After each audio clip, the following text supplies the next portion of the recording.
I'm going to show you guys how to install a Berlin mud hitch door handle on a door with a hole and then a door without a hole.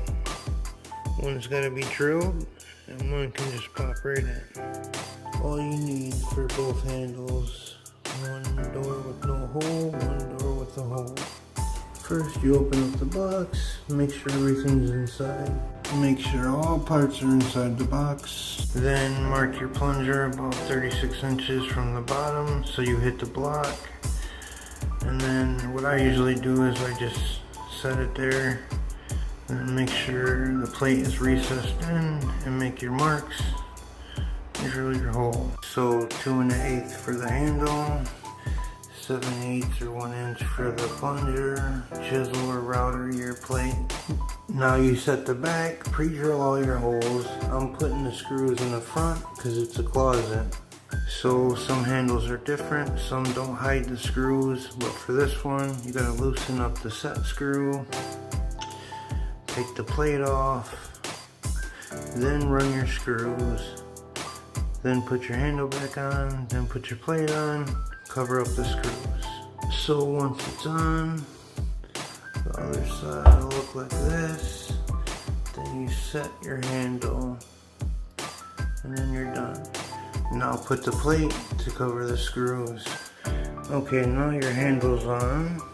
So now you gotta do the striker. What I usually do is, I just drag it on the paint a little bit so I know where my hole's at. You can measure, but a little easier this way. Make your mark for the striker plate, then drill your hole, 7/8 bit. Chisel or router for your plate. Make sure you pre-drill your holes for your plate. And anything that got any burrs, you can just fix that with paint.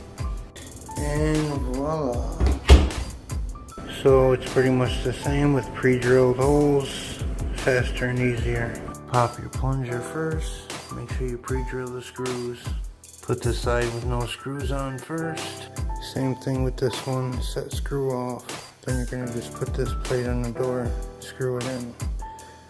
Then this will be the back of the door with no plate yet. Then you pop your plate on to cover the screw. Then you slide on your bar or handle, tighten up the set. Good. If it's already drilled and routed, then you pop on your striker. And then you pre-drill these holes to make sure you don't strip the screws. And that's it. You should be good.